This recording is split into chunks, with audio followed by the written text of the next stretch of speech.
Hanapin natin yung ano, yung pambukas. Yun! Sana.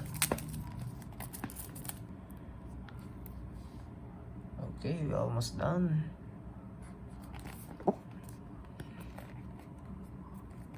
Okay, so here comes the box. Siyempre.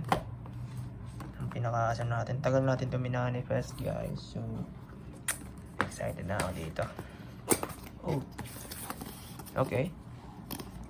So, as you can see, normal. And kung nag-YouTube kayo about sa unboxing, basically, yun din natin. So, here's the camera. And this will be a basic accessories of the DJI Action 4. I believe nandito yung charging hub niya and together with 3. Okay. And also, ang pinaka nagustuhan ko dito, meron siyang free selfie stick. I think this is a extended selfie stick. So, try natin tingnan. Makukuha.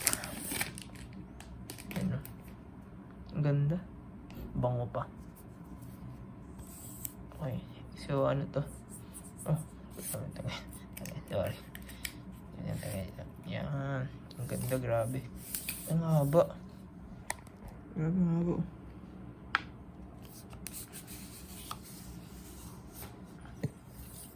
Ang haba. Ang pamingwit. Stig. Tapos itong grip niya. Goma. Ang ganda. DJI. Tayo sa accessories. So, inside the box, siyempre, makikita agad natin yung lason and power cable. Ito yung ano, pwede niyang gawing charger. Din yung DJI ngayon, guys, hindi siya katulad dati na meron siya adapter na kasama. Ngayon, ano na lang siya, cable. I think tayo na lang yata magpo-provide ng charger. Type C to Type C. Hindi siya USB to Type C. Tabihin mo na. Next one, yung ito, magnetic mount. Quick release na to. Yung isa sa mga pinaka nagustuhan ko sa DJI kung bakit DJI yung pinili ko, hindi yung GoPro. Meron siyang magnetic mount. Pre, as a motovlogger, yun, soon to be motovlogger, kailangan mong switching mo ng camera. Hindi mo na i-diroscast dito yung ano. Kasi diba sa GoPro, hindi ko naman dinidis ng GoPro, pero convenient ba? Yun, convenient.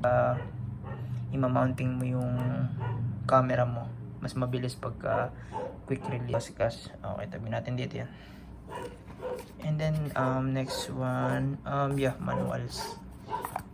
This will be the manuals. And meron siyang protector lens. Ayun, lens protector. And manual. And also, meron siyang, ewan ko nakikita nyo, DJI stickers. Pwede mo siyang idikit kung saan gusto mo sa helmet or sa top box kung meron kang top box sa motor. Ako kasi meron akong top box eh. So pwede natin siya idikit dun. Oh, ito na yan. Ito yung pinakamaganda rin sa DJI Action 4. Isa sa maganda sa, ang compact lang pala nito. Kala ko malaki siya. Buksan natin. Yan natin yung battery. Since battery to. Siyempre. Okay. Oh, ha? Stick, di ba? Ang ganda nito, no? Makikita mo yung indicator ng mga charger kung low bat, full charge, o magnetic pa. Stick. Pwede ko lalagay natin dito yung isang sticker. Yung isang sticker na yun. Dito natin lalagay. Stick nito. Ang compact. Ayun. Oh, magnetic din yung pagkakalagay niya. Oh. Meron nga pala siya nalagyanan ng mga SD card dun sa may eto. 1, 2, 3. So pwede mong lagyan ng tatlong SD card. Okay.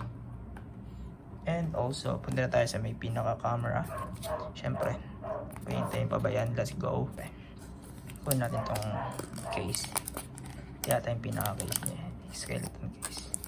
Uy, ayun pa ako. Nauna ka na. Sige, ako muna.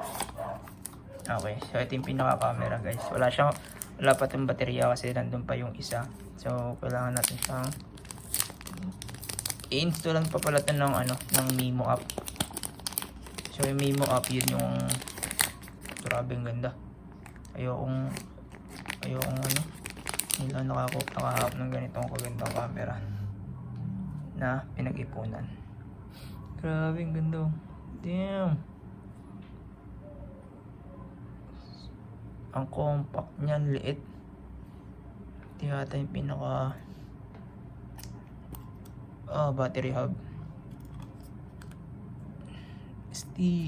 Ang ganda niya, grabe. Ito yung sinasabi ko sa inyo guys. Yung, putak, gagawin, grabe, ang lapit. Magnetic nga siya.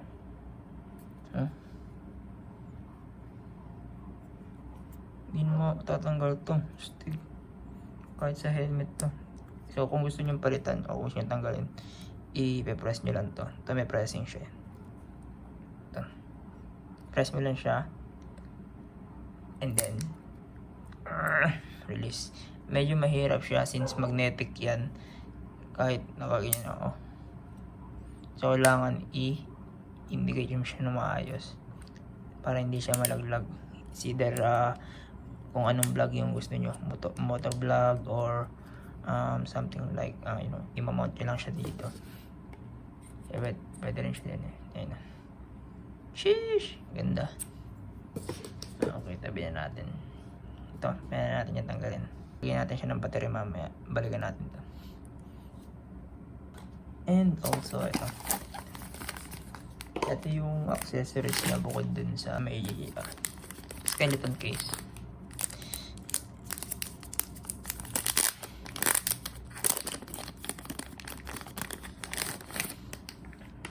Meron na rin siyang palang may mga thumb screw na rin siya. Ito, thumb screw. Maganda to. Magagamit natin to. Yung wasing charger, yung helmet natin hindi natin nilagyan ng dalawang thumb screw. Good shit na yan. And may extra pa siyang meron pa siyang extra na quick release na adapter. Ayun. Mas mahaba yung isa. Natin.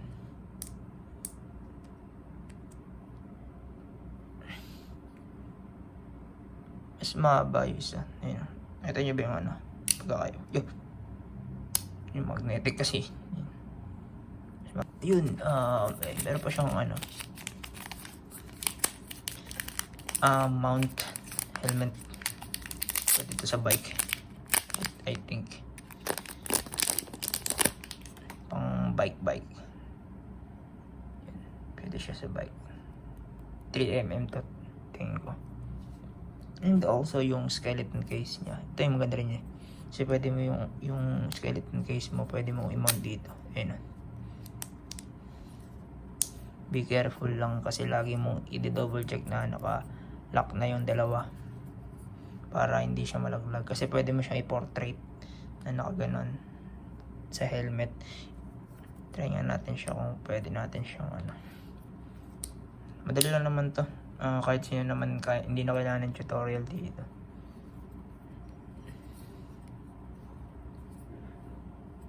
Meron siya sticker. And yung power button. So, try natin.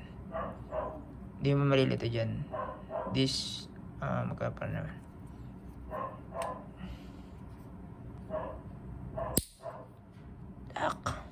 Angas. Ito yung naganda sa kanya. Ito. Yung bezels.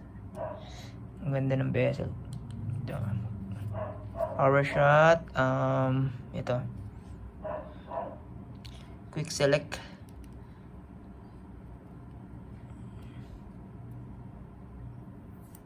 Yan. Quick select yan. So, dyan mo pwedeng i-access. Ito nga pala guys. Touch screen. Pwede na natin doon. Ooh. Sheesh.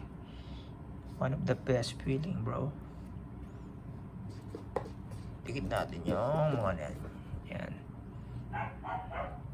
Bumili tayo ng ano na ito guys, ng tempered glass dito sa screen, tsaka dito sa touchscreen. Pero baka dito lang yung ilagay ko. Baka kasi masira yung quality ng video pagka nilagyan ko siya ng tempered glass dito sa screen. So dito lang tayo maglalagay. And then sa may front screen, try natin buksan. And then